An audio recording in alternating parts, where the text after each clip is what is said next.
siang, Bu. Selamat siang, Bu. Rencana kuliah kita hari ini apa ya, minggu lalu ya? Dan seperti kalau yang terakhir kemarin ada beberapa rekan yang udah mendiskusikan dan mempresentasikan hasil progresnya itu sih, Bu, yang terkait design thinking. Oke, oh iya.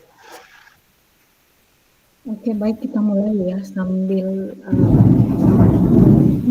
ini yang lain kurang berapa ya? Total di kelas ini ada berapa?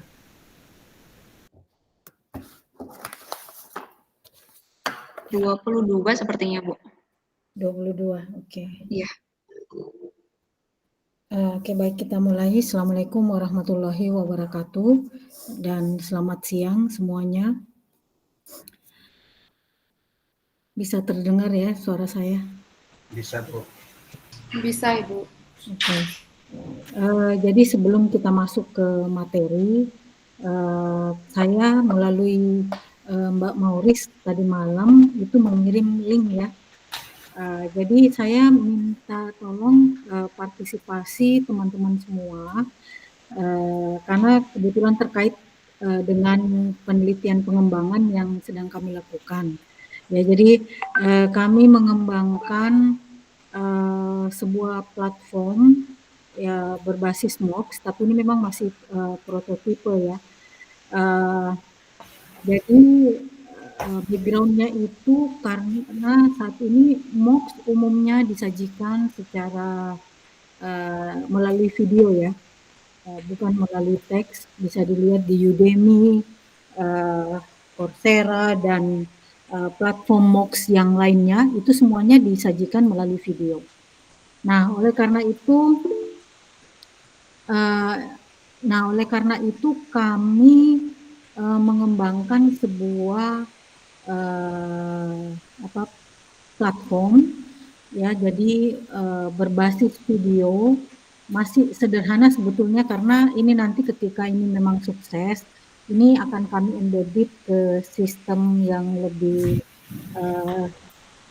sistem yang sudah kami buat ya. Ini kami buat terpisah untuk melihat unjuk kerjanya. Nah, sistem ini akan merekam aktivitas pembelajaran siswa ya dalam menonton video. Kemudian nanti data aktivitas ini akan divisualisasikan, tapi belum pada saat ini ya, divisualisasikan dalam mungkin outputnya dalam bentuk rekomendasi. Tapi untuk kali ini kami merekam aktivitas, kemudian mengembedded question ya, pertanyaan untuk membuat peserta belajar itu lebih fokus pada video yang disajikan. Karena selama ini ketika seorang guru ya atau seorang dosen atau instruktur itu meminta siswanya atau mahasiswanya untuk menonton video ya. Menonton video biasanya kan diberikan link yang ada di YouTube ya. Link yang ada di YouTube. Nah, peluang yang bisa muncul gurunya pun belum melihat videonya ya secara utuh. Mungkin biasanya kan hanya sekedar untuk additional information.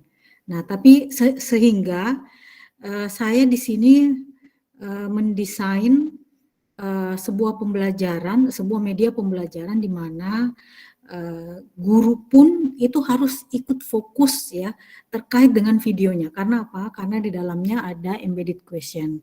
Sehingga semua pertanyaan ditentukan ya, kapan pop up itu muncul ditentukan oleh dosennya atau gurunya. Kapan pertanyaannya berupa apa itu kan guru yang mendesain, sehingga otomatis dengan cara seperti itu video itu akan dikuasai juga oleh dosennya ya. Karena selama ini dengan banyaknya sumber yang ada, termasuk saya pun ya, saya tidak pernah membuat video pembelajaran karena ini memakan waktu, sehingga biasanya untuk additional information kami hanya mereference ya video-video yang ada di YouTube terkait dengan materi yang kita sajikan. Nah, video itu pun terkadang kita pun kalau misalkan durasi panjang, kadang kita tidak melihat ya, kita hanya melihat judul. Nah, kalau ini untuk memastikan bahwa dosen itu juga ikut terlibat dalam proses itu sehingga sistemnya lebih ke arah bisa ke pengawasan ya. Nah, oleh karena itu untuk menganalisa unjuk kerja ya, karena sistem ini kan didesain untuk skala enterprise dan dalam jumlah besar. Saya belum menguji cobakan baru kali ini, sehingga partisipasi Bapak Ibu semua ini sangat saya butuhkan untuk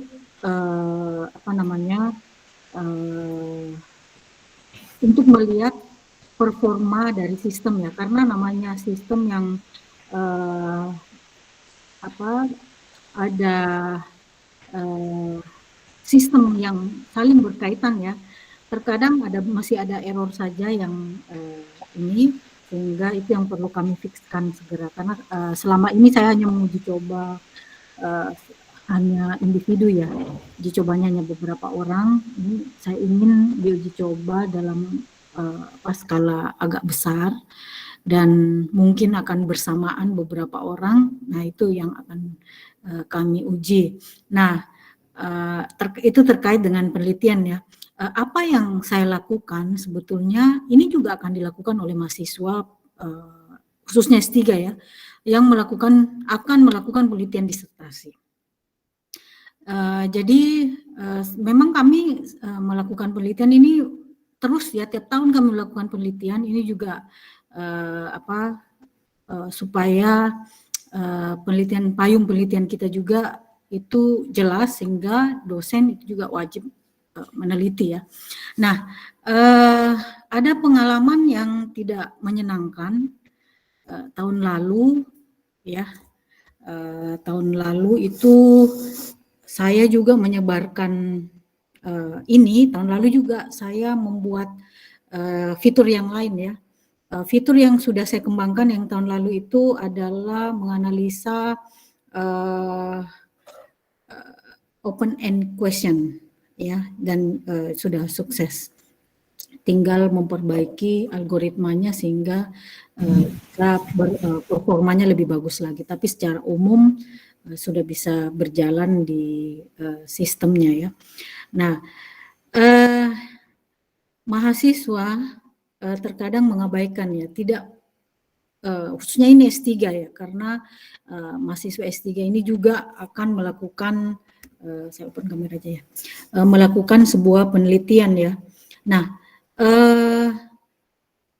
teman-teman, setelah saya cek, dikiranya mungkin tidak ada pengecekan, saya mengecek kuesioner, mengecek pokoknya semua log file ya terkait sistem. Ternyata banyak ya, ini yang paling mengecewakan, banyak mahasiswa yang mengisi kuesioner tanpa melihat sistemnya. Gimana perasaannya itu sebagai dosen ya. Ini bukan orang lain loh. Ini bukan orang lain, mahasiswa sendiri yang diajar dan juga dibimbing sendiri. Di situ saya kecewa beratnya ya. Itu mahasiswa itu sudah saya langsung menghubungi langsung, ini kok diisi tanpa melihat. Alasannya alasan mahasiswa ya jaringannya lemot ya. Kalau jaringan lemot tidak perlu diisi ya, karena itu akan merusak data kita ya. Tanpa dilihat, bayangkan ini mau menguji unjuk kerja sistem tanpa dilihat kuesioner diisi, lebih bagus tidak perlu mengisi daripada mengisi kuesioner tanpa melihat sistem, sama sekali belum pernah login. Bisa dibayangkan gimana rasanya sebagai dosen pembimbing loh, saya membimbing dia, membimbing baik itu di mata kuliah maupun pembimbing disertasi, walaupun saya hanya pembimbing 3 ya. Jadi ini ya, itu yang paling sampai sekarang saya masih tidak habis pikir ya, karena hal ini tidak akan pernah saya lakukan saya tidak punya pengalaman seperti ini waktu saya sebagai mahasiswa ya. Entahlah kalau zaman sekarang sudah berubah ya, mungkin boleh jadi. Nah itu ya, jadi kalau Bapak Ibu tidak berkenan, mungkin tidak apa-apa ya, daripada mengisi kuesioner. Saya tidak butuh kuesionernya ya. Kuesionernya bagus semua, bayangkan 5 semua. Untuk apa? Ya, untuk apa kuesioner itu bagus semua isinya? Jadi tahun lalu itu dari 200 yang bisa saya ambil cuma 100. Bayangkan, yang dibuang itu ada data 100. Ya, yang saya filter. Bisa dibayangkan, itu bukan orang lain loh. Saya tidak mengambil data di luar tab.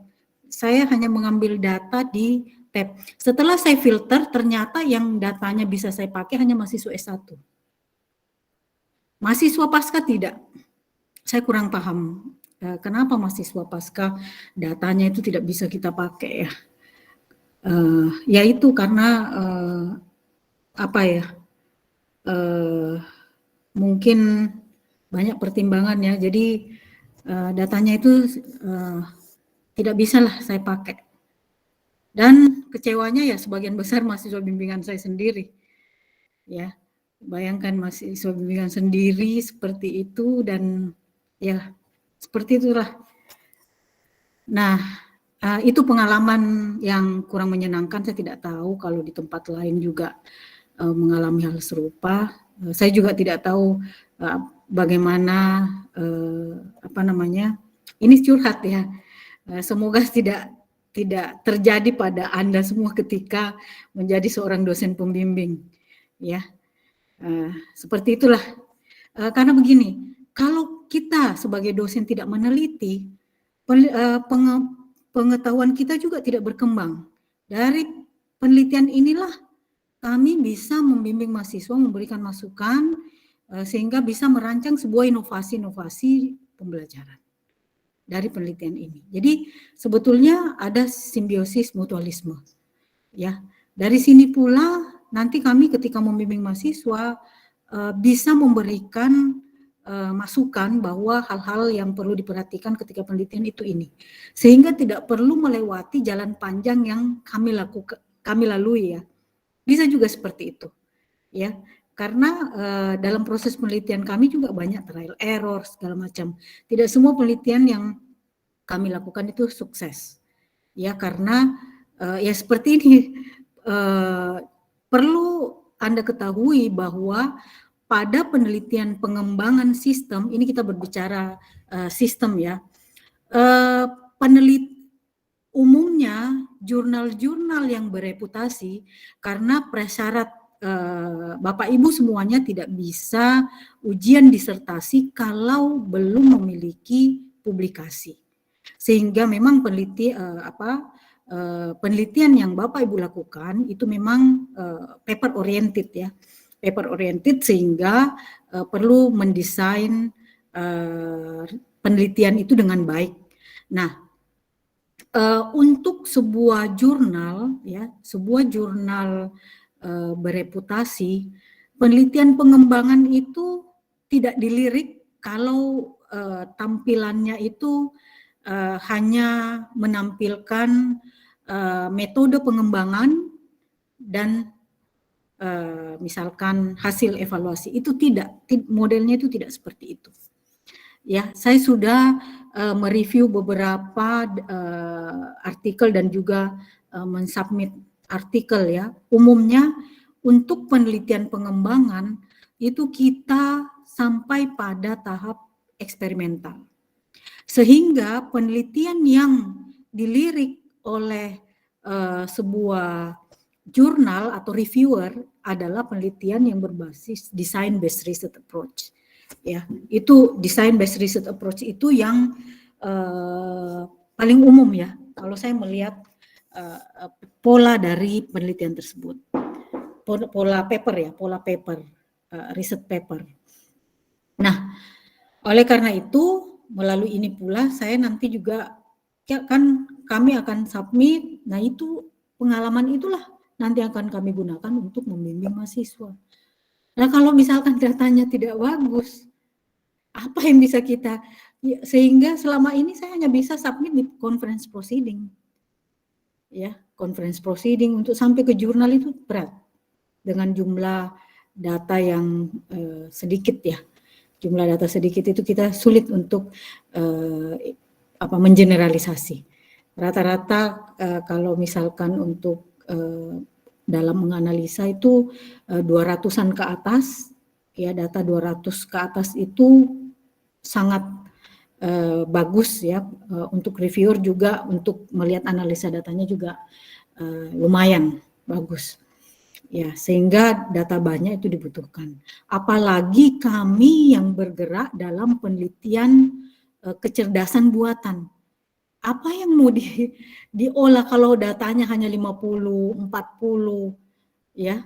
Itulah yang menyebabkan penelitian di kita itu kurang begitu bagus ya hasilnya ya, karena data trennya juga sedikit ya. Data latihnya juga sedikit. Nah, oleh karena itu partisipasi Bapak Ibu itu sangat kami harapkan, tapi sekali lagi kalau memang tidak bisa melihat aplikasinya, tidak perlu mengisi kuesioner. Ya, daripada saya capek-capek memfilter data, ya itu datanya harus saya cek satu-satu. Bayangkan, kuesioner ada, ya terus saya cek ada nggak data aktivitas dia belajar di dalam di log filenya, saya satu-satu saya cek, ya ternyata tidak ada berapa di atas 10 orang seperti itu ya. Jadi ya seperti itulah. Oke, ini pengalaman buat kita semua, bukan hanya saya mungkin ya. Saya kira seperti itu. Mungkin bisa saya share ya di sini ya, atau teman-teman bisa men-share supaya ini nanti akan saya share. Saya sangat mengharapkan kelas ini, tapi yang tidak mau juga tidak apa-apa ya.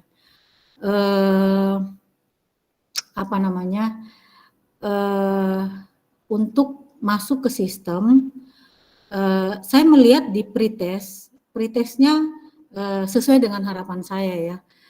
Karena saya menganggap pertanyaannya itu sederhana, tapi ternyata jawaban dari pretest itu beragam, sehingga di sini saya kira celah ya, kira-kira dengan penggunaan aplikasi ini apakah bisa meningkatkan engagement siswa sehingga nantinya bisa menjawab pertanyaan dengan baik, sehingga mungkin komparasi bisa. Kecuali kalau tidak dilihat lagi ya, videonya di skip lagi sampai akhir, tidak bisa menjawab ya sama aja ya, bukan data yang ini ya. Begini, mohon maaf saya sudah antipati karena pengalaman tahun lalu ya.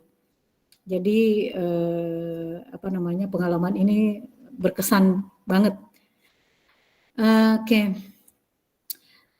Saya share ya. Ini sebelum kita masuk.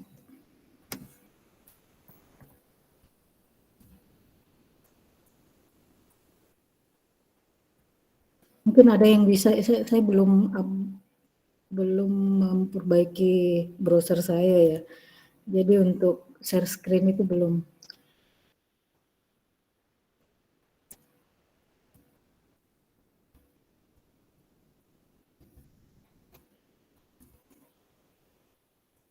Nah, itu bisa diakses video.mastericam.id. Mungkin bisa pakai HTTPS ya di depannya.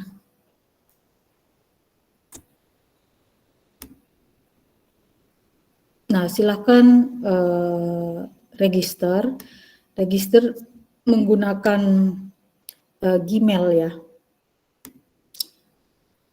Register. Apa saya bantu share screen juga mungkin? Ya, boleh. Ya. Boleh.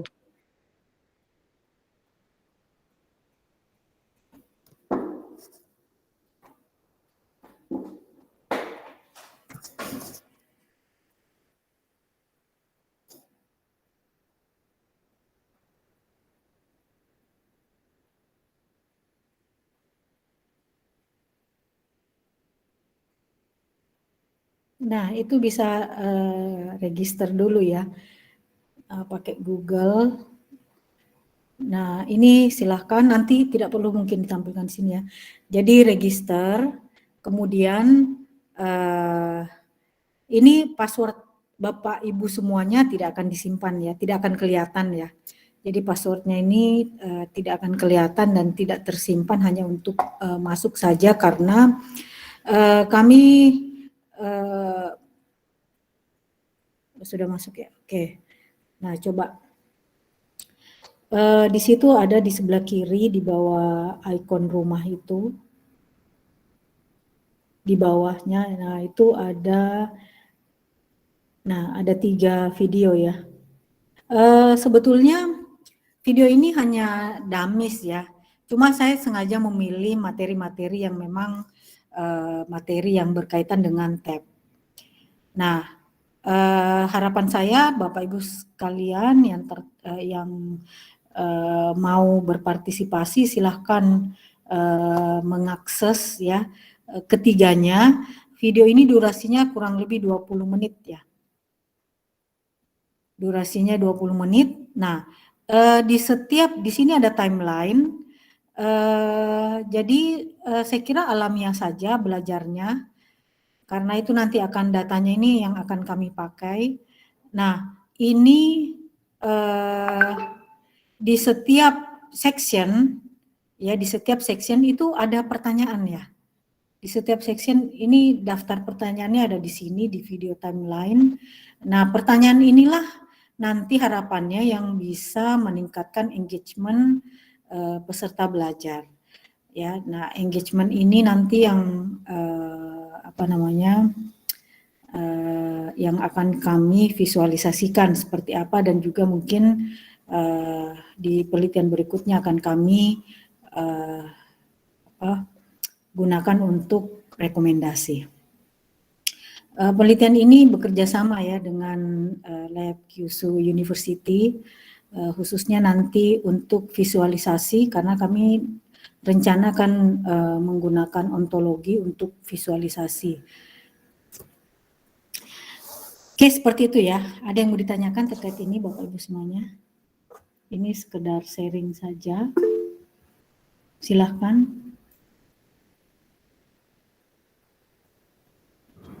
Permisi Bu, mau izin Ya, bertanya. silahkan. Bu, Ya. saya coba login di sistemnya, tapi Ya. saya coba masukkan email. Ini pas username-nya dimasukkan email atau bagaimana Bu? Saya agak Gmail, pakai Gmail dulu ya. Untuk ini ya, untuk registrasi ya. Iya Bu. Nah, pakai Gmail terus nanti masuk. Berarti Kalau Mbak Morris gimana? Pak, tadi kan saya coba pertama pakai akun Gmail student UM, Bu. Cuma tidak ada seperti hilang gitu, tiba-tiba window-nya, terus saya coba pakai akun Gmail biasa langsung masuk ke dashboard. Jadi tanpa masukin password. Oke. berarti username-nya dimasukkan Gmail, kemudian passwordnya kita buat sendiri atau kita langsung klik di Google-nya ini Bu? Passwordnya Google. Enggak Pak, gini. Jadi gini, kalau terbuka biasanya kalau kita sudah ini itu otomatis terbaca ya. Yang iya siap. Google, lalu ntar. Di sini saya punya beberapa akun, tapi pakai yang biasa dipakai aja. Oh, mungkin tadi karena saya pakai akun student UM, Mbak. Iya, tadi yang student sepertinya kan ada harus otorisasi dari portal UM juga. Kita pakai yang biasa aja. Siap, Mbak. Makasih, Mbak. Makasih, Bu. Oke. Ya, secara umum seperti itu ya. Jadi ini nanti datanya intinya adalah perekaman ya. Perekaman data karena kalau melalui YouTube kan kita tidak bisa merekam aktivitas. Jadi ini ada 10 aktivitas ya yang akan direkam. Sebetulnya kalau menggunakan lengkap itu ada banyak ya. Sistem ini ke depannya saya kira sangat potensi karena kita bisa menghubungkan dengan misalkan LinkedIn ya, course yang sudah dikuasai di sini itu otomatis bisa terrecord dan terbaca, kemudian bisa menginformasikan ke sistemnya di LinkedIn ya. Itu kedepannya seperti itu. Jadi kita bisa menganalisa ekspertis seseorang, ya, kalau menggunakan sistem ini. Seperti itu ya. Jadi saya kira secara umum pengenalannya seperti itu. Jadi saya tunggu ya partisipasi Bapak Ibu sekalian di sistem. Kemudian nanti setelah itu saya nanti akan cek. Mungkin setelah itu saya akan berikan post test ya.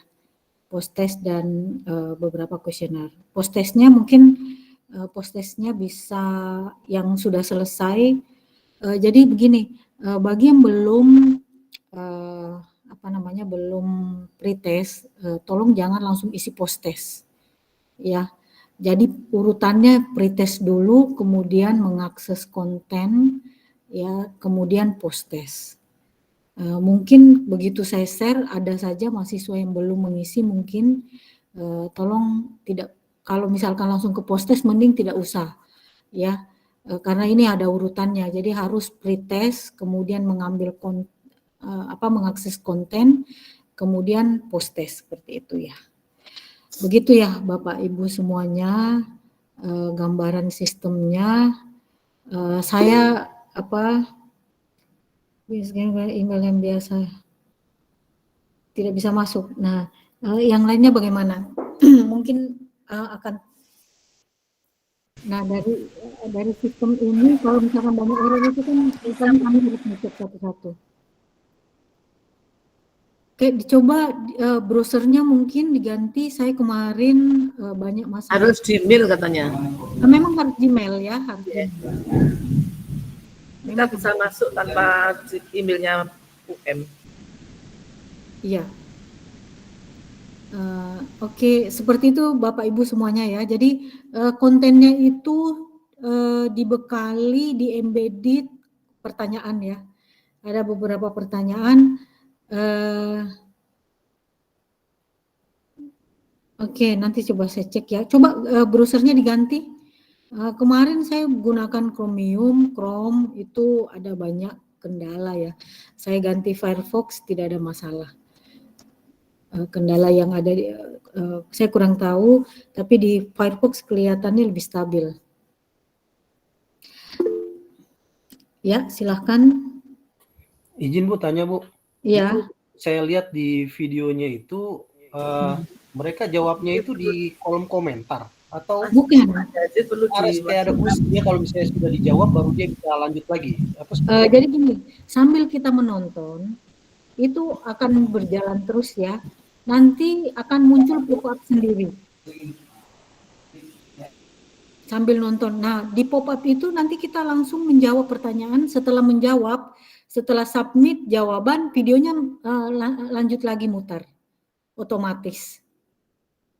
Jadi jawabannya bukan di kolom komentar ya. Dia pertanyaannya ini muncul di dalam videonya ya. Dan ini bukan recorded video ya, saya menggunakan video yang ada di YouTube, kemudian mengembedded. Jadi kebaruannya di situ ya. Dan ini tidak menggunakan plugin ya, jadi kita mengembangkan sistem sendiri. Ya. Jadi seperti itu ya Pak Yajid ya. Jadi videonya itu akan memutar sendiri. Kemudian misalkan sampai pada menit ke-20, biasanya kalau menit tersebut akhir dari sebuah section. Misalkan dalam video itu dibagi menjadi 3 pokok bahasan.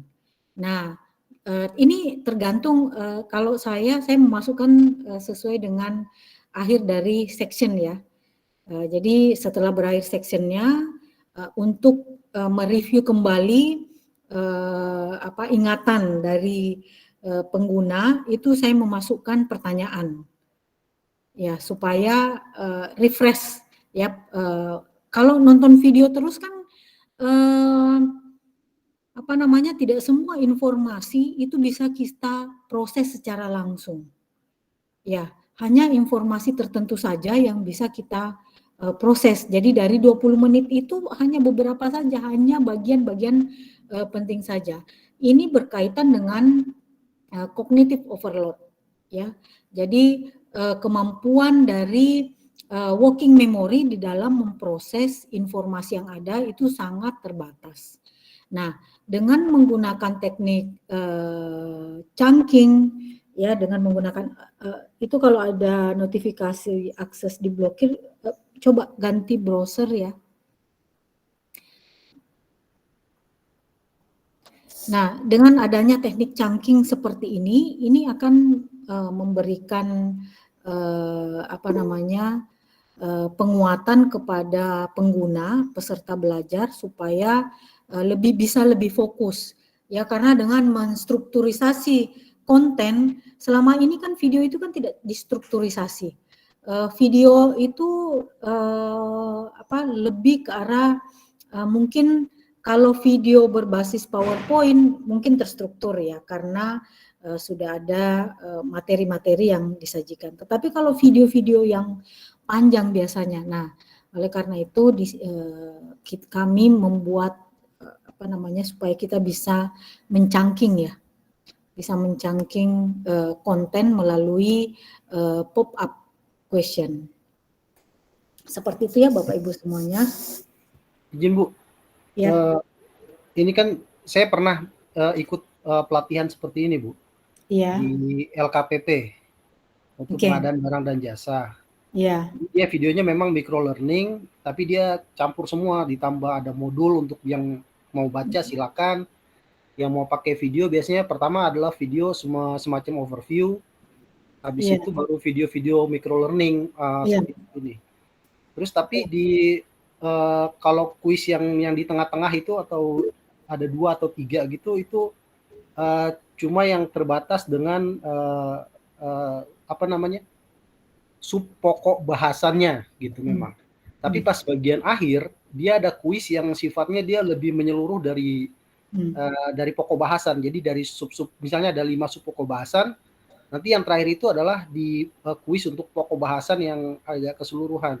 Kemudian sifatnya kalau di sana tuh ini, kalau dia belum lewat passing grade-nya yang di situ, dia nggak bisa masuk untuk berikut. Atau ini seperti apa Bu? Maksud saya kalau ini saya lebih melihat bagaimana behavior ya, bagaimana behavior peserta belajar ketika kita meng-embedded question.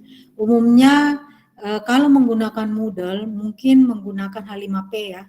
Ada plugin namanya H5P, itu juga digunakan untuk interaktif video ya, bisa seperti ini. Tetapi itu kan tertentu ya, platform yang digunakan itu kan tertentu. Nah, kami tidak bisa menggunakan platform itu. Sementara ini kami untuk merekam aktivitas belajar, nanti data itu intinya sih untuk menambang data ya. Sebetulnya intinya adalah untuk menambang data, untuk memberikan rekomendasi di berikutnya.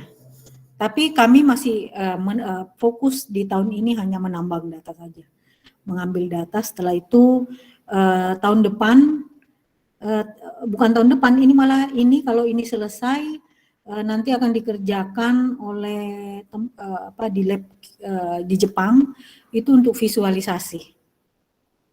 Jadi visualisasinya berbasis cerdas nanti. Nah, tapi itu belum ya.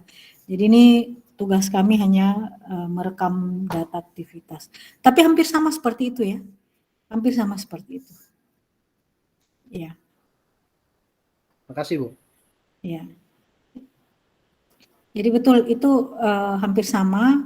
Jadi ada chunking. Kalau menggunakan Moodle itu pastinya menggunakan H5P ya. Sepertinya kan menggunakan H5P itu bisa digunakan juga. Tapi saya kira kami tidak menggunakan itu karena memang didesain khusus untuk MOOCs kami ya. Oke, ada lagi pertanyaan? Saya Bu Ulfa. Oke, silahkan Bu. Tadi saya sudah coba buka Bu, tapi belum ngeplay videonya. Nah, Iya. ini sepertinya ketika kita nonton video itu nanti ada time tertentu yang videonya terstop, kemudian kita diminta mengisi kuis ya, seperti itu ya Bu ya? Iya, betul. Oke. Ya. Jadi sambil nonton video, sambil memahami begitu ya, nanti akan ada interaksi. Iya. Ya, berupa pertanyaan. Nah, pertanyaan pilihan ganda ya. Contohnya seperti ada di layar ini. Ya. Ini sebetulnya kontennya damis ya. Saya hanya milih yang ringan-ringan yang ada di YouTube. Kemudian membagi beberapa ya. Kalau bisa dilihat yang digambar itu ada timeline di situ dari 1912, kemudian 2051 ya, kemudian 2859 itu adalah menit keberapa pertanyaan terkait ini temanya yang ada di samping ya, assessment misalkan itu akan keluar. Seperti itu. Jadi sudah ini di video timeline-nya sudah dirancang seperti itu ya. Maaf Bu, boleh tanya? Ya, silakan Bu. Username-nya pakai yang mana ya Bu? Milik kita sendiri apa namanya? Dari Google. Punya pengguna sendiri ya? Ya, punya pengguna sendiri. Pengguna sendiri. Iya. Jadi itu, nah ini coba Mbak Horis demo. Jadi klik Google, kemudian ya dipilih yang mana yang mau digunakan. Ya, seperti itu ya Bapak Ibu ya. Jadi ini prototipe. Kalau misalkan ini sukses, nanti akan kami masukkan di Bapak Ibu bisa melihat di platform master. Jadi termasuk ini sistem lognya ini masih damis juga ya, masih damis. Ini nanti visualisasinya lebih lebih bagus, tapi ini hanya kuantifikasi saja sih, belum learning analytic yang memang lebih lengkap. Jadi hanya untuk tampilan biasa saja. Ini damis ini. Nah, kalau sistem ini misalkan sudah berjalan dengan baik, nanti akan kami embedded di dalam sistem yang sesungguhnya ya. Sistem sesungguhnya itu di mastericam.id ya. Sistem sesungguhnya di situ di mastericam.id itu ada 2 sistem cerdas yang saya kembangkan di situ, yang saya masukkan. Ada di rekomendasi dan di bagian evaluasi. Nah, ini tiap tahun penelitian kami ini melengkapi fitur-fitur yang ada di MOOCs ini ya. Jadi MOOCs ini dikembangkan fitur, jadi MOOCs-nya dulu dikembangkan infrastrukturnya, kemudian kami membuat fitur-fitur sistem yang sekiranya di masa depan itu akan dibutuhkan, bukan di masa depan, saya kira di masa sekarang pun sudah dibutuhkan, tapi masih membutuhkan riset yang mendalam, misalnya terkait dengan algoritma yang dibutuhkan. Sistem ini agak kompleks ya, jadi sangat kompleks saya kira karena menggunakan beberapa sistem ya, sistem-sistem kecil ya, jadi ada sistem cerdas itu bekerja sendiri. Nah, yang paling sulit adalah bagaimana mengkonekkan antar sistem-sistem ini. Itu 2 tahun yang lalu kami ada banyak error, kemudian kami fixkan ya. Jadi melalui uji coba. Nah, sekali lagi uji cobanya hanya sukses di mahasiswa S1 ya. Itu pun karena mahasiswa S1 itu saya selalu bilang ini berkaitan dengan nilai akhir Anda, sehingga mereka baru bisa betul-betul mau membuka. Kalau tidak akan diisi. Ya. Kalau di S3 kan saya tidak menyampaikan seperti itu, sehingga partisipasi mahasiswa S3, S2, S3 itu sangat rendah. Seperti itu. Oke. Jadi ini ya, secara umum seperti itu ya Bapak Ibu. Ada pertanyaan lagi? Saya mungkin Bu. Silahkan. Menurut saya ini menarik sih Bu, dan beberapa kali saya menemukan yang serupa mungkin, tapi di seperti yang tadi disampaikan kayak website untuk berlatih sendiri ya, seperti Udemy atau Coursera itu biasanya untuk berlatih pemrograman.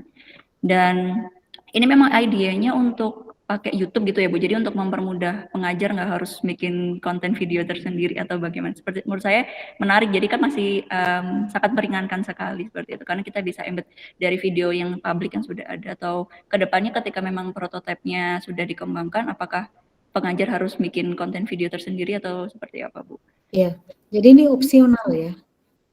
Pengajar membuat konten sendiri itu jauh lebih otentik ya, dari segi hak cipta segala macam itu jauh lebih bagus.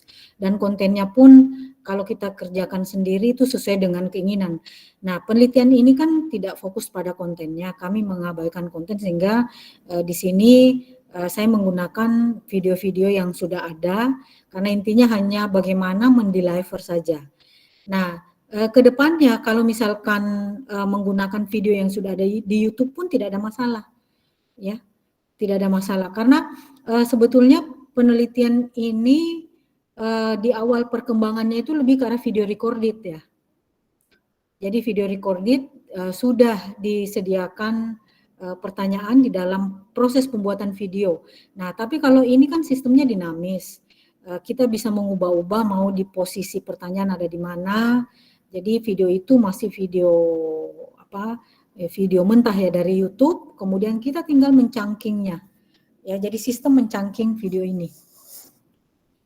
Ya, seperti itu ya. Seperti itu Mbak Moris. Ya Bu, nanti coba kami login lagi.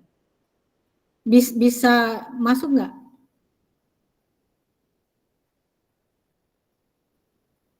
Oke, ini Mas Farhan, nanti coba saya cek ya.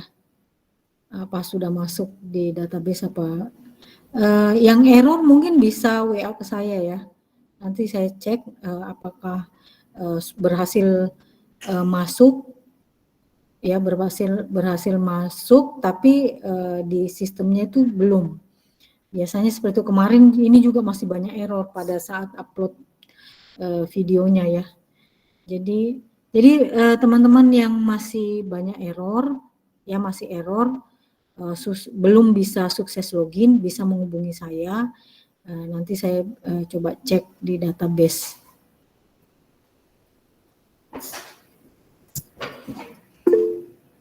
Ya, silahkan. Ada dua nih yang mengangkat tangan. Bu Fuja Siti dan Bu Made Juniantari, silahkan. Iya Bu, terima kasih. Saya sudah bisa masuk Bu, kemudian mungkin belum di play videonya secara keseluruhan. Nah, kemudian nanti Bu, dari pertanyaan-pertanyaan tersebut kan kita jawab. Nah, kalau misalnya kita sudah selesai, kemudian kita boleh memutar video ulang dan menjawab dengan yang berbeda, atau itu hanya sekali saja Bu? Oh, boleh berulang-ulang ya. Oh ya. Nah, Jadi boleh berulang-ulang. Berarti kalau misalnya kita menjawab yang pertama, mungkin ada kesalahan ketika misalnya kita play yang kedua, kemudian mengganti jawabannya, itu diperbolehkan ya. Jadi acak pun, jadi ini bukan berarti hanya satu kali, ini bukan evaluasi ya. Jadi sifatnya bukan evaluasi, tetapi video ini memang ditujukan untuk menarik perhatian dan meningkatkan engagement. Karena begini, terkadang kita kalau menonton video durasi panjang, kita itu dalam beberapa menit pasti konsentrasinya pecah ya. Akhirnya terdistraksi dengan sesuatu yang lain, misalkan lihat HP. Nah, ini sistem ini didesain masih pengguna itu harus selalu awas ya dengan videonya, karena akan muncul pop-up pertanyaan. Nah, bagaimana mau menjawab pertanyaan sementara tidak pembahasan yang sebelumnya tidak didengar. Nah, biasanya kalau seperti itu kan pengguna akan mengulang kembali. Nah, itu yang sebetulnya yang kita inginkan. Mengulang pun tidak apa-apa. Yang penting intinya adalah memahami. Intinya di situ sebetulnya. Jadi, kalaupun terdistraksi sesuatu yang lain terus pengen menjawab tidak bisa, diulang lagi tidak masalah. Justru itu yang kita inginkan. Ya, jadi adanya repetisi itu pun memang itu yang menjadi target kita ya. Siswa berkali-kali mengulang. Nah, sehingga sistem ini, keunggulan dari sistem ini, semua aktivitas berapa kali mengulang, ya, itu akan semuanya direkam, ya, semuanya direkam, kemudian ini nanti bisa dikuantifikasi, dan paling bagus nanti setelah ada sistem lagi ya yang digunakan, baru kita misalkan memvisualisasi itu penyajian datanya. Jadi gini, sebetulnya saya dalam mendesain ini sambil sharing ya pengembangan, saya sambil ketika mendesain sebuah aplikasi, saya itu fokusnya adalah teacher friendly, bukan user friendly. Selain user friendly, iya, tetapi fokus yang paling utama adalah teacher friendly. Saya juga menggunakan design thinking approach ya. Kemudian kenapa teacher friendly? Sistem ini nantinya akan digunakan dengan blended ya, dengan blended. Ketika semua misalkan gini, rencana saya sistem ini ketika ini jadi semua ketika pembelajaran disajikan secara daring ya, siswa mengakses konten misalkan. Kemudian pertemuan di dalam kelas. Pertemuan di dalam kelas itu misalkan kelasnya itu besar, taruhlah 100 orang. Saya tidak perlu bertanya ke satu persatu, kamu paham yang mana, ini tidak. Dengan menggunakan visualisasi, saya sudah bisa menguatkan bagian yang mahasiswa tidak pahami. Bagian mahasiswa tidak pahami bukan hanya diidentifikasi dengan hasil jawaban ya, melalui pop-up tadi, tetapi kita bisa menganalisa misalkan pengguna itu backward kursor untuk play-nya ya, play video. Berarti kan kita bisa melihat data dari 100 orang ini kok di bagian itu semuanya memplayback. Berarti ada sesuatu yang mungkin agak sulit ya, mungkin agak sulit dipahami sehingga orang harus berkali-kali back ke video itu baru mereka bisa ini. Nah, sebetulnya esensinya di sana ya, esensinya di sana. Jadi sistem ini bukan hanya diperuntukkan untuk pembelajaran berbasis personal, tetapi ini akan digunakan untuk pembelajaran yang modelnya adalah blended, ya, blended atau hybrid pun boleh. Sehingga di sini membantu guru di dalam memetakan pemahaman siswa, ya. Nah, pemetaan itu nanti akan kita lihat. Jadi tidak perlu misalkan gini, dalam pembelajaran di pertemuan, taruhlah pertemuan tatap muka. Saya bertanya, ada yang kurang paham? Kan boleh jadi tidak ada yang tunjuk tangan. Bukan karena mereka ini ya, karena mood seseorang di dalam berinteraksi itu tidak bisa kita paksakan ya.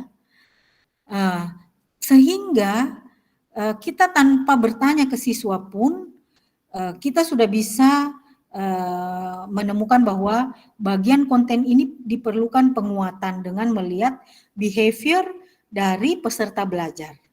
Ya, jadi behavior dari peserta belajar ya, computer interaction behavior dari peserta belajar ini sangat dibutuhkan. Ya, sangat kita butuhkan untuk apa? Untuk rekomendasi pengambilan keputusan, ya. Nah, disinilah peran sebagai seorang teknolog pembelajaran. Kalau Bapak Ibu bukan dari teknik, mungkin perannya itu ada pada desainnya ya, ada pada desain pembelajarannya. Nah, kalau orang engineering ya sampai pada pengembangan tool atau fitur atau sistem secara keseluruhan. Ya, jadi seperti itu ya esensi dari ketika kita mengembangkan sebuah platform, semua apakah ini fokus untuk user friendly atau teacher friendly. Nah, kalau saya selalu dalam mengembangkan teacher friendly. Karena apa? Guru, kita meminta siswa masuk ke Moodle, sementara gurunya pun malas masuk ke Moodle. Ya kan? Nah, bagaimana sistem pembelajaran bisa berjalan sementara engagement guru juga malas? Karena apa? Karena banyak faktor. Di antaranya adalah user interface untuk guru itu tidak teacher friendly. Ya, taruhlah bisa dilihat di Sipejar. Mengupload file itu ada banyak sekali kelas yang terlihat. Itu kan membuat minat seorang guru untuk menggunakan sistem tersebut itu turun. Nah, disinilah kita sebagai teknolog pembelajaran, apakah kita ingin teacher friendly atau lebih kepada student friendly. Ya, kalau saya selama ini memang fokusnya adalah teacher friendly karena fokusnya adalah bagaimana meningkatkan engagement dari guru itu sendiri supaya dia ingin terlibat di dalam pembelajaran. Ya, mungkin setelah saya publish, ya saya submit, mungkin bisa saya jelaskan satu persatu ya detail karena ini belum submit, saya belum bisa menjelaskan sistemnya ya. Sistemnya sangat kompleks. Ya, memang sangat sederhana sekali kelihatan, tapi sistemnya ini kompleks. Seperti itu ya teman semuanya. Jadi saya kira disertasi Bapak Ibu semua ya modelnya seperti inilah ya. Kalau modelnya design based research approach ya, kita itu mulai dari desain sampai pada evaluasi implementasi. Ya, kalau penelitian yang artikel yang disajikan disubmit itu ke jurnal bereputasi hanya sampai pada penelitian pengembangan dan misalkan testing di skala kecil, saya kira itu belum menguatkan reviewer bahwa sistem yang kita kembangkan ini untuk kerjanya bagus. Ya, intinya di situ. Ya, jadi coba dilihatlah bagaimana model design based research approach. Ya, bagaimana framework design based research approach. Dengan model itu saya kira bisa mengantarkan kita untuk merancang penelitian dengan baik. Jadi merancangnya itu betul-betul dari nol ya, merancangnya dari nol sampai akhir, sampai dievaluasi. Sehingga saya selalu mewanti-wanti mahasiswa, jangan pernah berpikir selalu merancang itu mulai dari eksperimen. Tidak akan mungkin kita mau meneliti, menghasilkan penelitian yang baik, hasil ya, ketika kita langsung ke eksperimen. Apa yang mau dieksperimenkan? Apa yang mau dieksperimenkan? Jangan-jangan yang dieksperimenkan hanya biasa-biasa saja. Ya, merasa, variabelnya ini yang bagus. Ya bagus, baru bagi Anda, tapi belum tentu baru bagi bidang ilmu tersebut. Jadi permasalahannya bukan pada permasalahan penelitian, tapi permasalahannya ada pada peneliti. Itu sesuatu yang berbeda. Ya, kalau Anda membuat sebuah permasalahan penelitian, kita harus lihat apakah itu memang permasalahan penelitian. Ya, boleh jadi permasalahan penelitian itu adalah permasalahan peneliti saja. Dia baru mendengar cognitive flexibility, baru mendengar namanya online ini, sehingga itu dikatakan baru. Tapi bagi keilmuan itu kontribusinya tidak begitu signifikan. Karena apa? Karena state of the art dari penelitian itu sudah tidak di situ. Itulah gunanya kita perlu mengkaji literatur ya. State of the art dari penelitian itu penting untuk meletakkan posisi penelitian. Kemudian yang kedua adalah bagaimana kita harus pandai dalam memproblematisir isu. Ya, problematisir isu itu sangat penting. Walaupun kelihatannya sederhana, tapi kita bisa menguatkan bahwa penelitian ini penting. Penting itu tidak hanya argumentasi intuisi, tapi harus dibuktikan dengan literatur. Kata siapa ini penting?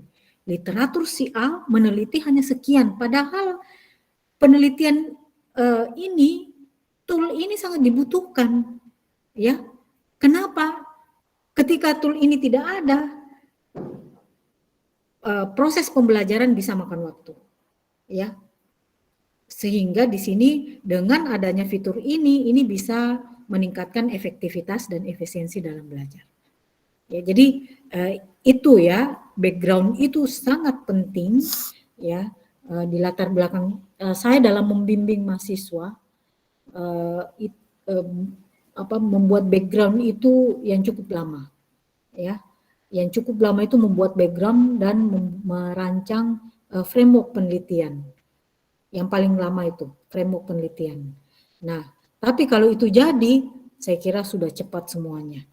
Ya, semua bisa dikebut, ya, seperti itu. Nah, kemudian ada hal lain lagi. Saya sangat ingin teman-teman semua itu enjoy dalam meneliti ya, karena disinilah jiwa peneliti kita itu dikembangkan. Mungkin banyak yang belum pernah menulis, tapi dari sini perlu diingat bahwa menulis artikel itu adalah menulis yang bukan talenta, ya. Jadi menulis paper itu bukan talenta, tetapi membutuhkan latihan dan banyak baca, itu saja. Jadi kalau ada Bapak Ibu, waduh saya talentanya bukan di menulis, oh tidak. Menulis itu bukan talenta, tetapi menulis itu adalah candu. Kalau artikel Bapak Ibu sudah publish satu, itu pasti akan penelitian paper berikut itu akan menunggu untuk publish. Seperti itu ya, karena dalam menulis artikel itu ada pattern sebetulnya, ada pola. Ya, di latar belakang itu ada pola, di literatur review itu ada pola, ya ada pola. Nah, dengan mengikuti pola itu, saya kira kita dengan mudahnya ya menulis. Saya pernah menulis artikel itu hanya dalam 4 hari, tapi artikel ringan ya, dengan data sedikit di jurnal Sinta. Tapi kalau di Scopus, aduh ini butuh waktu lama. Ya, butuh waktu lama dan butuh motivasi, karena kadang kita terinterupt dengan pekerjaan-pekerjaan yang lain sehingga kita lupa, akhirnya baru balik lagi, lupa lagi mulai dari mana. Nah, itu masalah dalam penulisan. Nah, itu nanti akan teman-teman semua rasakan. Nah, oleh karena itu di dalam meneliti ini diperlukan rancangan yang bagus, ya, rancangan yang bagus. Kemudian jangan cepat berputus asa, menyerahkan rancangannya ke orang lain, tolong dibuatkan karena saya hanya bagian pengembang ini, tidak boleh.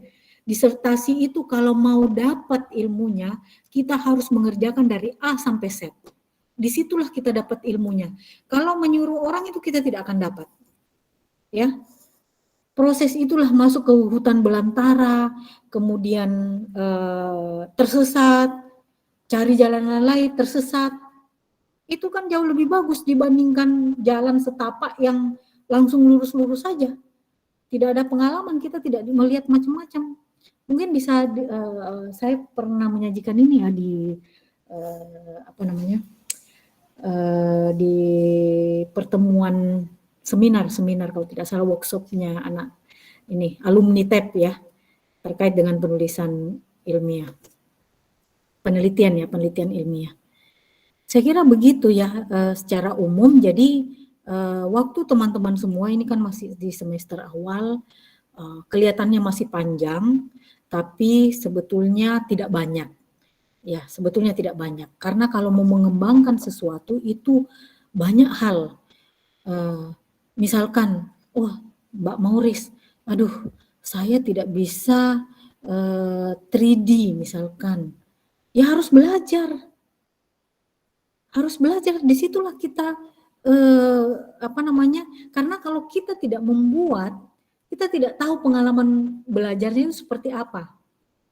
Ya, saya waktu S3 itu sambil belajar ya, saya menggunakan untuk knowledge base-nya itu menggunakan CICTES Prolog. Prolog adalah termasuk pemrograman paling sulit. Mbak Mauris mungkin tidak kenal ya, Prolog.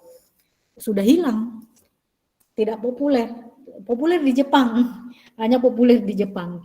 Di kampus saya itu CICTES Prolog itu berlangganan waktu itu, sehingga saya menggunakan itu. Waduh, sulit banget.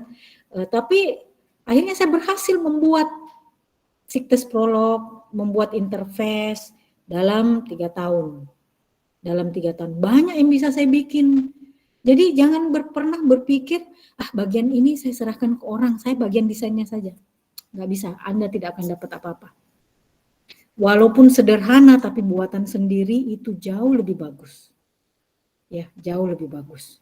Dibandingkan kelihatannya wah, tapi itu ternyata bukan buatan sendiri. Ya, itu karena ini disertasi ya.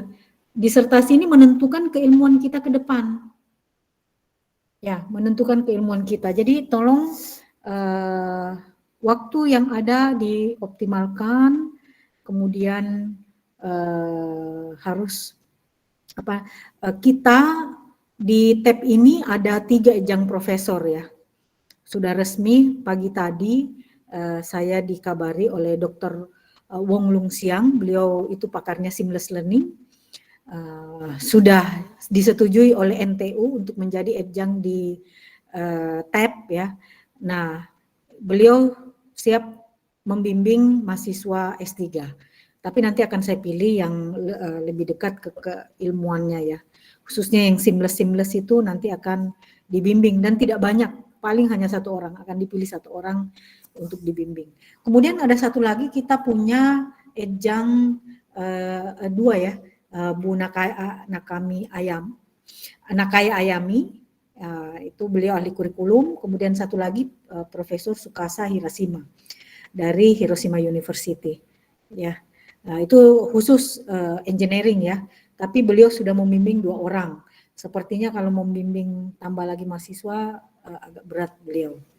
Tapi nanti tergantung dari ini. Kebetulan 2 minggu lagi saya ketemu beliau ya di Jepang. Saya akan berangkat ke Jepang 2 minggu lagi insya Allah kalau izin rektor turun. Oke, saya kira secara umum seperti itu ya. Ada lagi pertanyaan? Mungkin hari ini kaitannya dengan riset saja. Terlanjur kita membahas riset ya, sharing riset. Untuk yang diskusi itu mungkin kita undur hari Senin ya. Senin sore boleh? Senin sore. Kemudian hari Jumat lagi ya untuk mencapai target. Ya kalau hari ini ya karena sudah setengah perjalanan ini kita ini ya. Siap Bu. Mungkin ada yang ditanyakan? Saya tanya Bu. Ya silakan. Ya, tadi sempat sekilas saya lihat videonya ini, di video timeline itu ada kuis-kuis itu Bu. Ya. Gimana itu cara tapi saya buka belum bisa.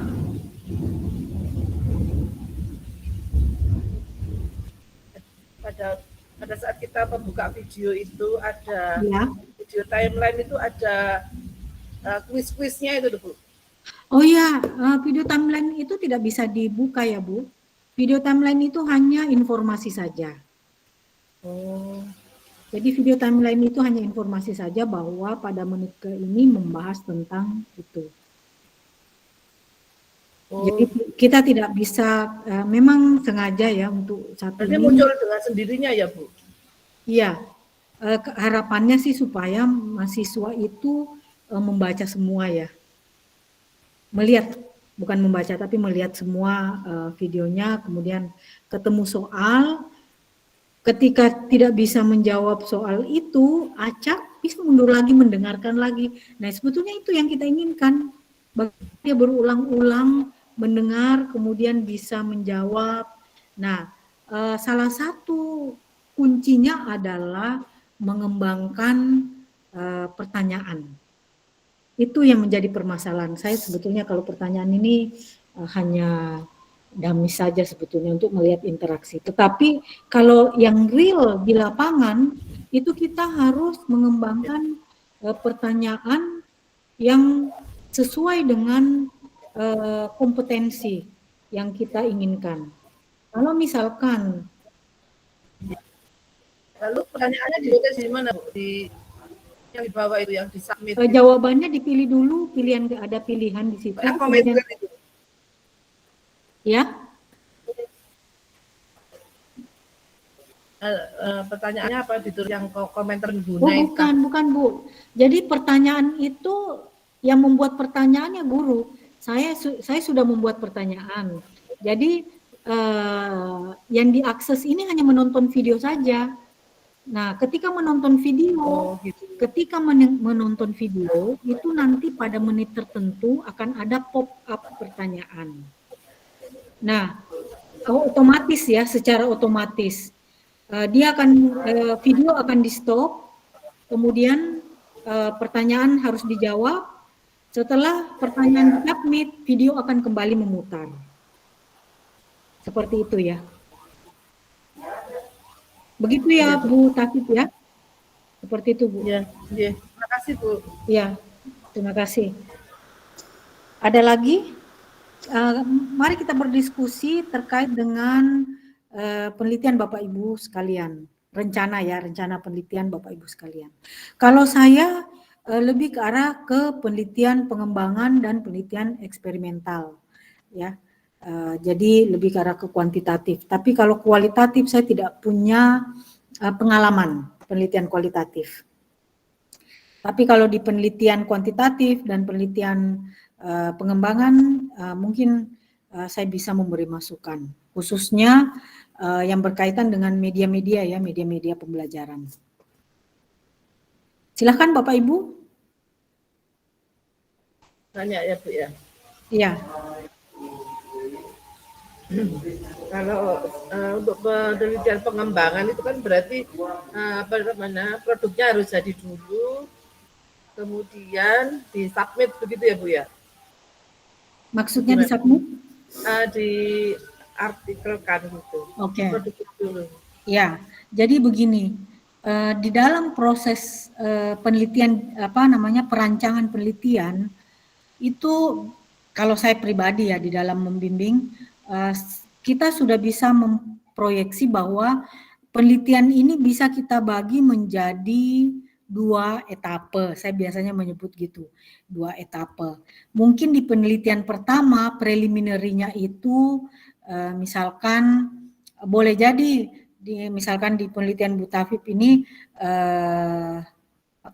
penelitian preliminarinya adalah penelitian pengembangan.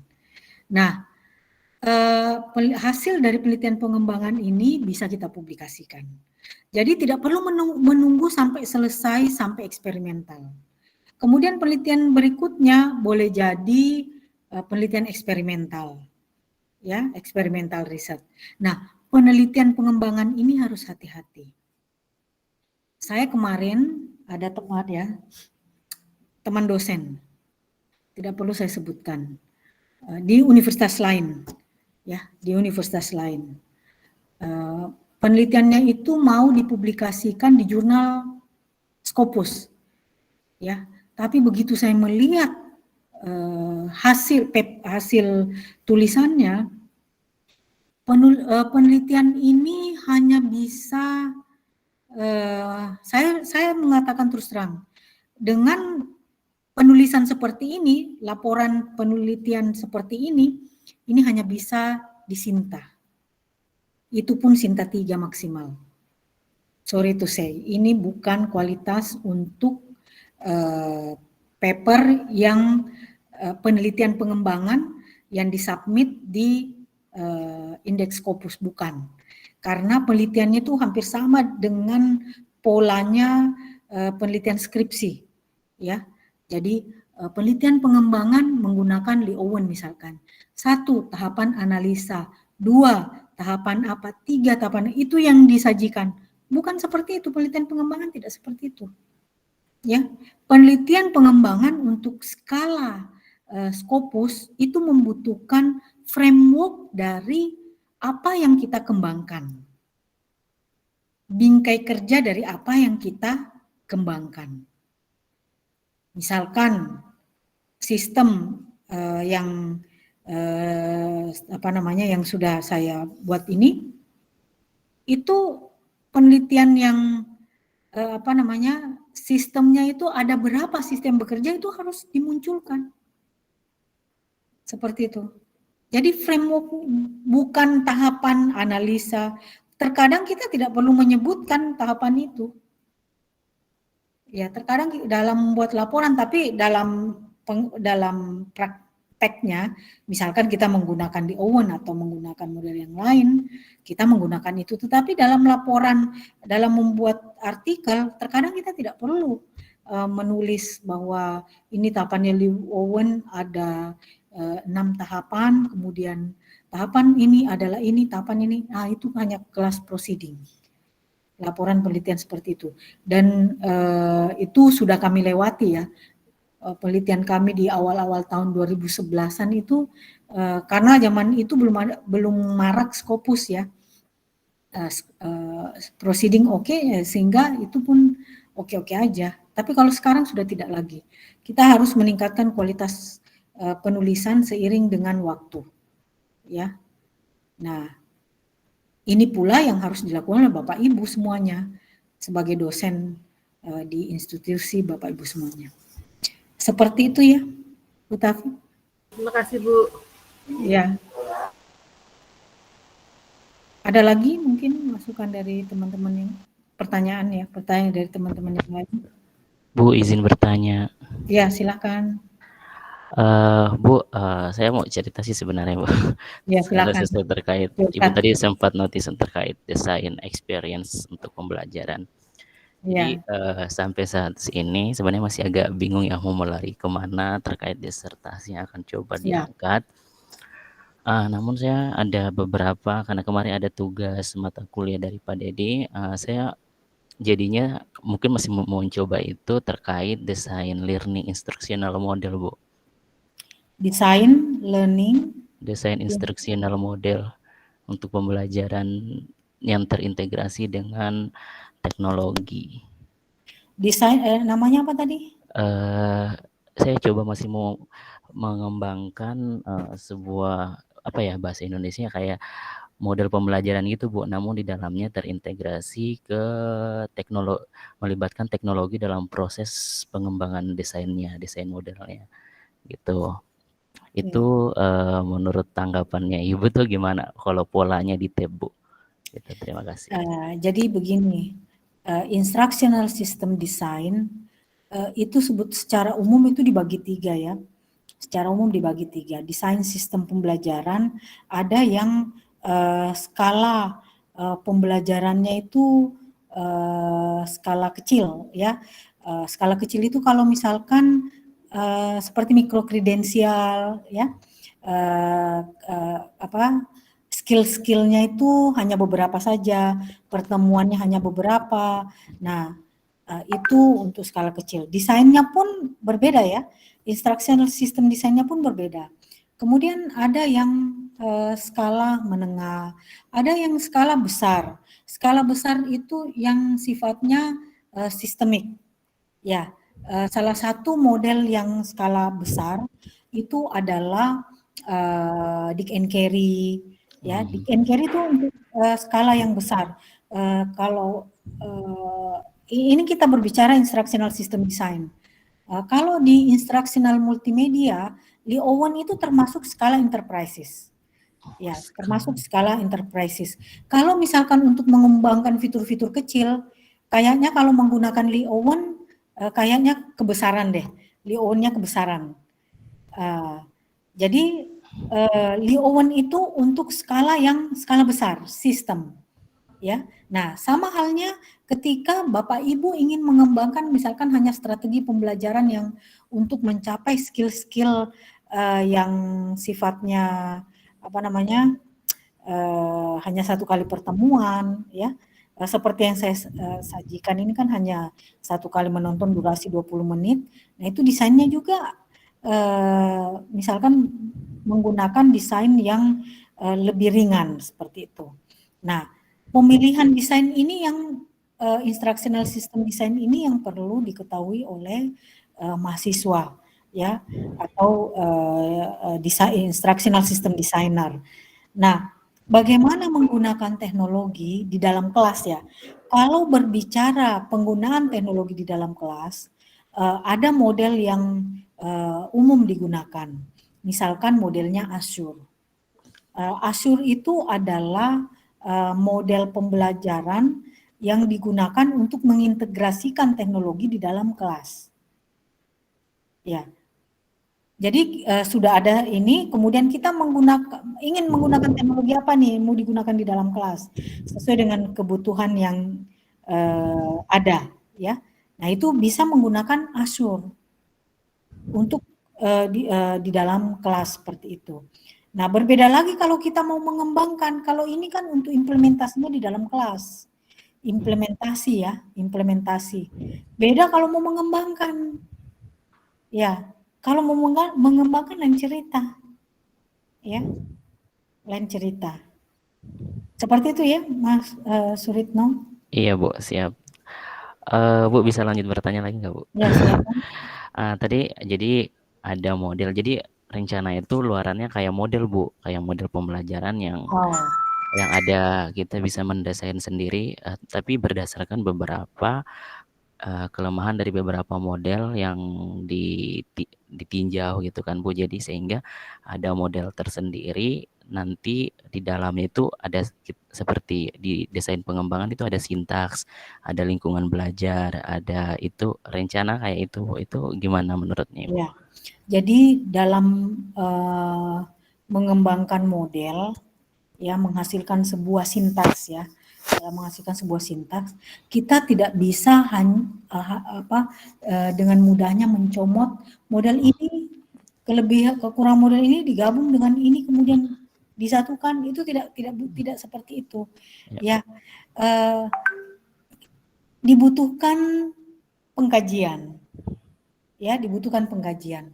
Misalkan ada orang yang kalau saya mereview ya di jurusan lain atau fakultas lain, waduh itu mencomot model-model. Nah, mencomot model-model itu akan terjadi overlapping. Ya, akan terjadi overlapping. Di bagian analisa khususnya ya, karakteristiknya berbeda.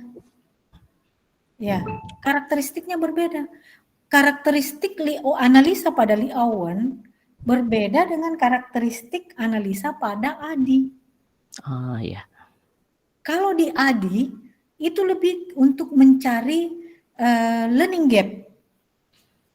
Ya, kan pendekatannya berbeda kalau kita mau mencari learning gap. Sementara di Adi kita harus melakukan formative evaluasi. Ya kan? Iya. Jadi berbeda. Sementara di Lee Owen itu analisanya itu need analysis, need assessment. Sudah ada panduannya di sana. Nah, bagaimana cara menyatukan ini semua? Jangan sampai ada yang double, pekerjaannya double. Tidak bisa kita ini.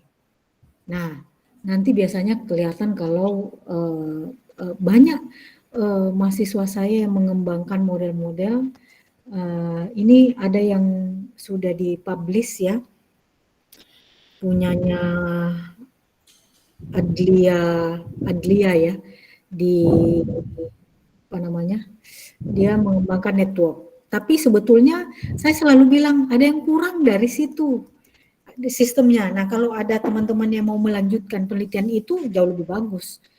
Itu di mana ya? Nama jurnalnya itu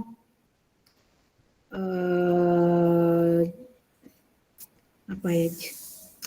Nanti kalau saya ingat ya saya sampaikan. Nah, dalam mengembangkan itu, waduh, itu butuh waktu lama, ya, waktu lama. Jadi bertahap, karena kita melihat satu persatu kebutuhan. Saya belum bisa memberikan masukan secara detail, tapi gambarannya ya seperti itu. Belum melihat ya kebutuhannya seperti apa, jadi detailnya belum bisa memberikan masukan. Siap Bu, terima kasih Bu. Ya. Ada lagi? Ibu, izin bertanya Ibu. Oke, silakan. Ibu, saya tertarik untuk mengintegrasikan video Mastercam ini ke rencana penelitian saya tentang pembelajaran penemuan dengan mengintegrasikan flipped learning. Nah, yang saya sempat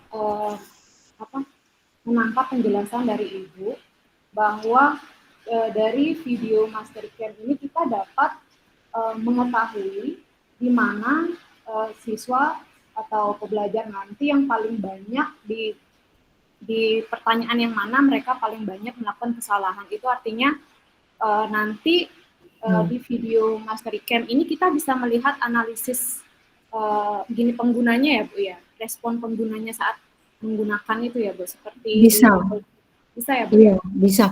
Tapi yang Mastercam ini kan prototype, kami belum open. Gitu ya Bu ya? Ya, ini masih tidak open untuk digunakan ya, belum open. Jadi memang hanya untuk kebutuhan penelitian saja. Ya. Iya.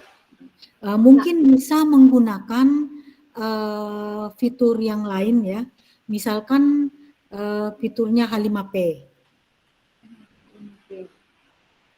Itu bisa.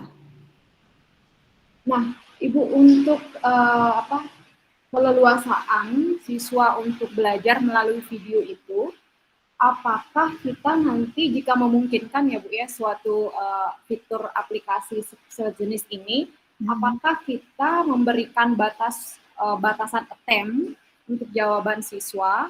Misalkan kita berikan 3 kali sampai 5 kali attempt, ataukah kita berikan kebebasan siswa ketika mereka attempt jawaban, responnya keliru, langsung ada feedback dari video.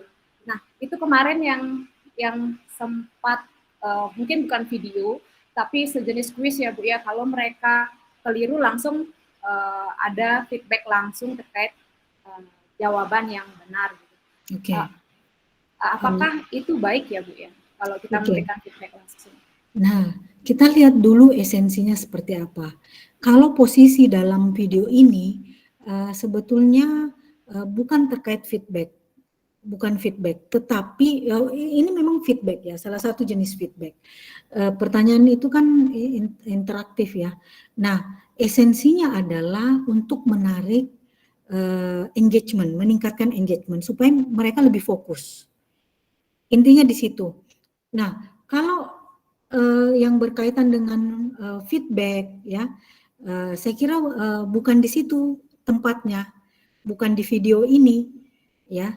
Feedback itu kalau misalkan mereka video feedback itu kan macam-macam, mau ditaruh di mana tergantung dari ini, tergantung dari keinginan desainer ya, melihat kebutuhan yang ada.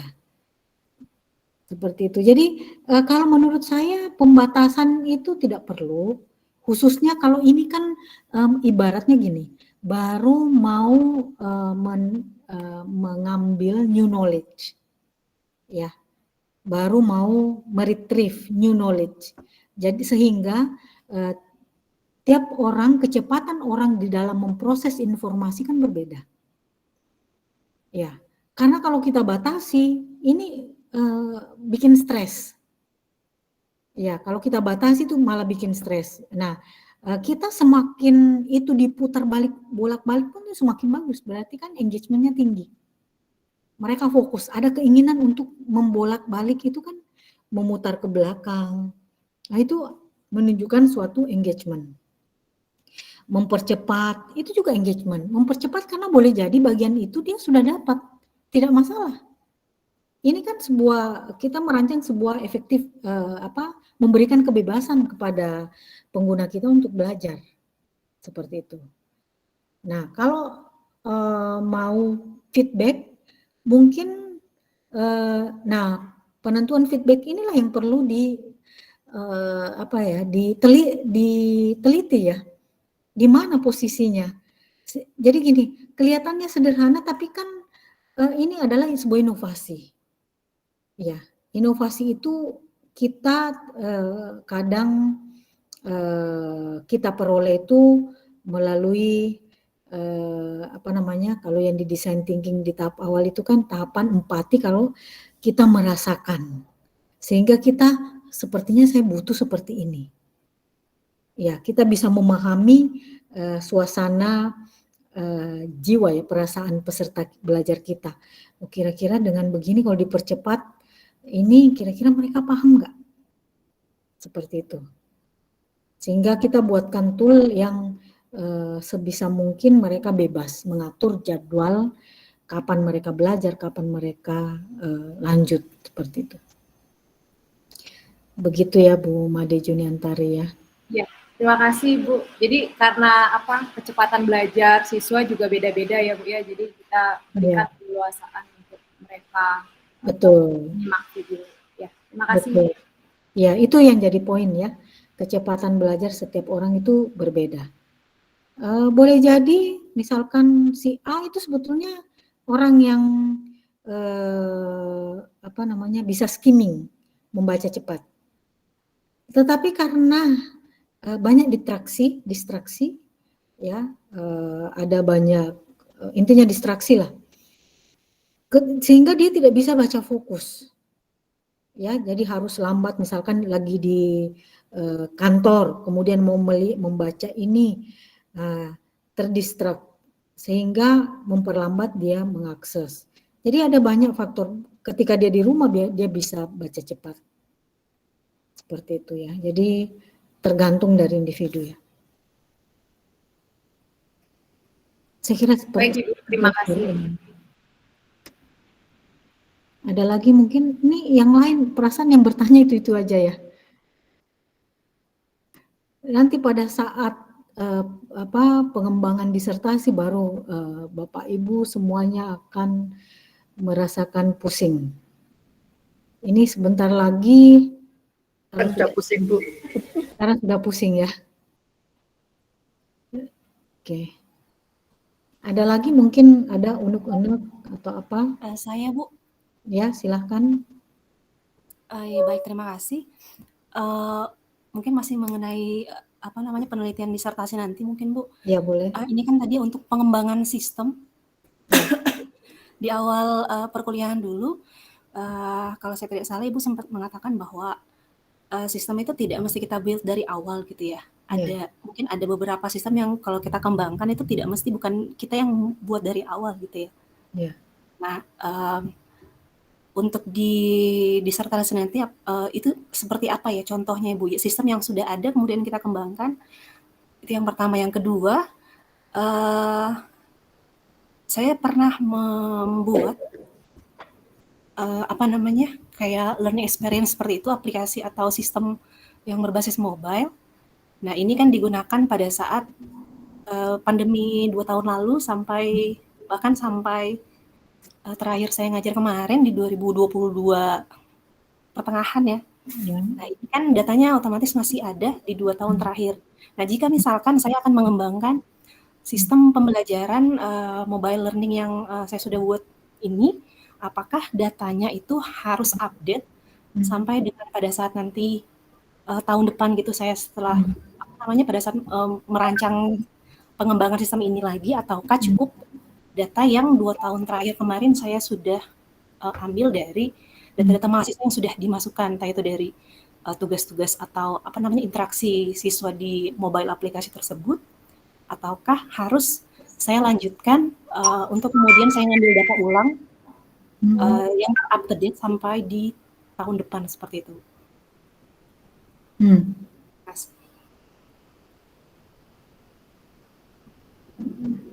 Sebentar ya. Iya.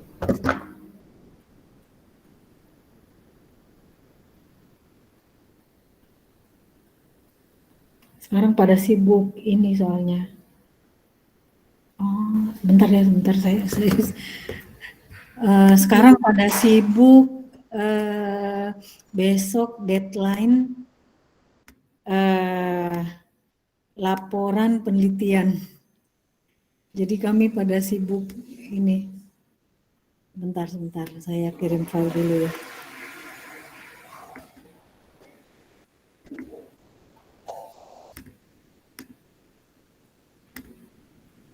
Oke.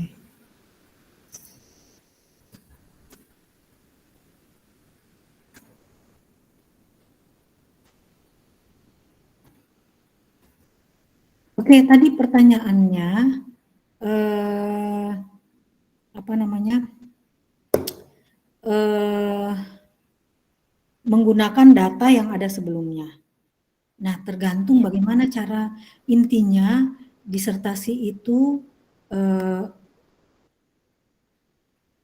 bentar. Intinya disertasi itu ada pekerjaan yang kita kerjakan. Kalau hanya menggunakan data sebelumnya, ya, terus langsung apa yang mau dikerjakan? Dengan data itu apa yang mau dikerjakan? Nah, saya kira tidak ada masalah kalau memang dari sebelumnya sudah ada sistem.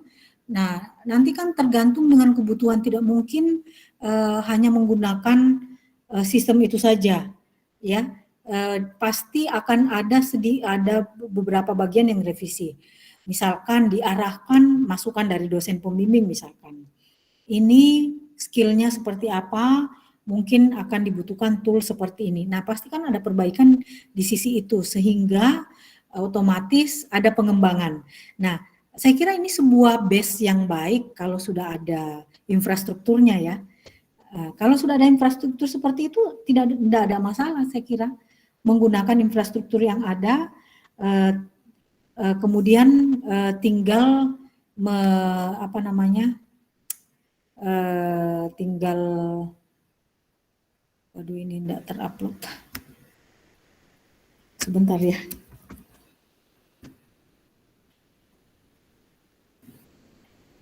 Jadi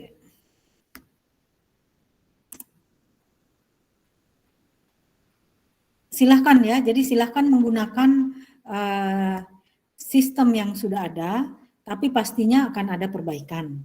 Kalau mau menggunakan data yang sudah ada, sah-sah saja menggunakan data yang sudah ada. Tidak ada masalah.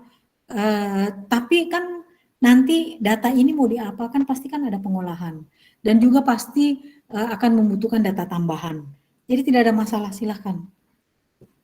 Ya, bisa menggunakan sistem yang sudah ada, tinggal dikembangkan.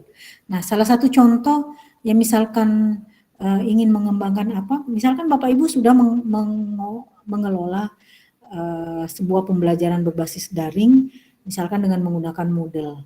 Ya tidak masalah menggunakan base itu, kemudian rancangannya kan pasti berbeda. Kita pasti akan butuh rancangan lagi sehingga didesain ulang lagi, tapi mungkin sudah tidak bekerja dari nol, tidak masalah, ya tidak masalah. Boleh juga ada from scratch, boleh, ya, boleh from scratch. Ada lagi mungkin seperti itu ya.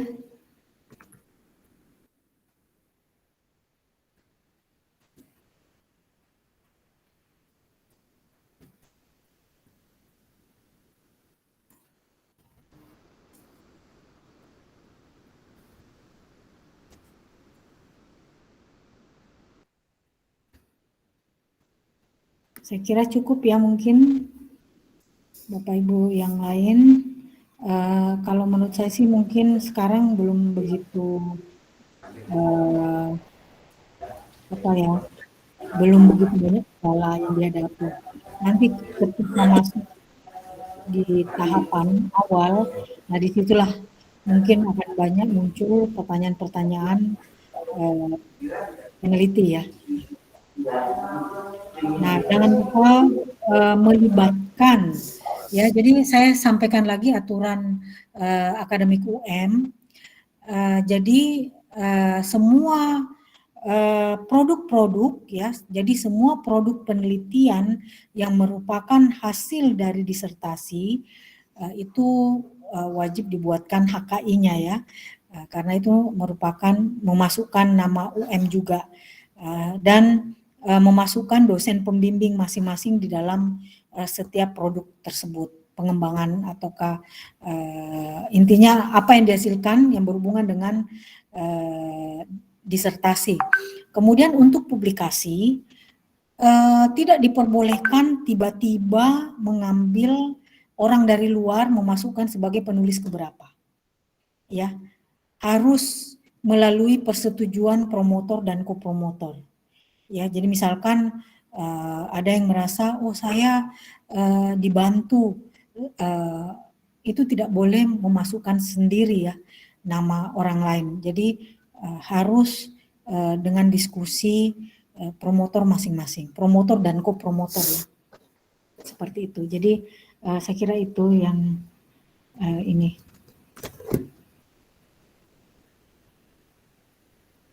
Ada lagi?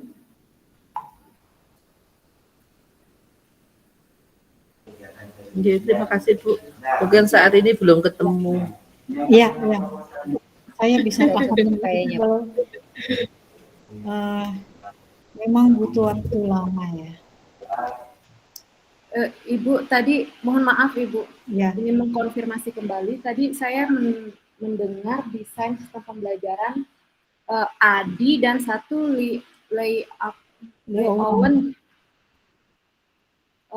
Mohon maaf Ibu, teksnya seperti apa Bu ya? Layout. Bu, tulisan biasa Bu. Oh, Li. Atau Lie. Lee Owen.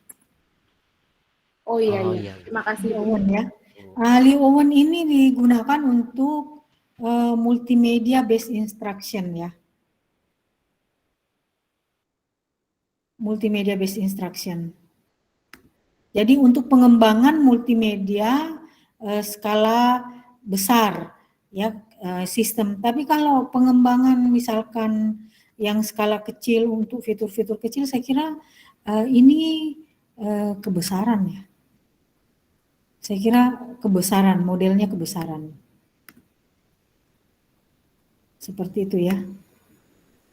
Ya, terima kasih Bu. Oke, ada lagi?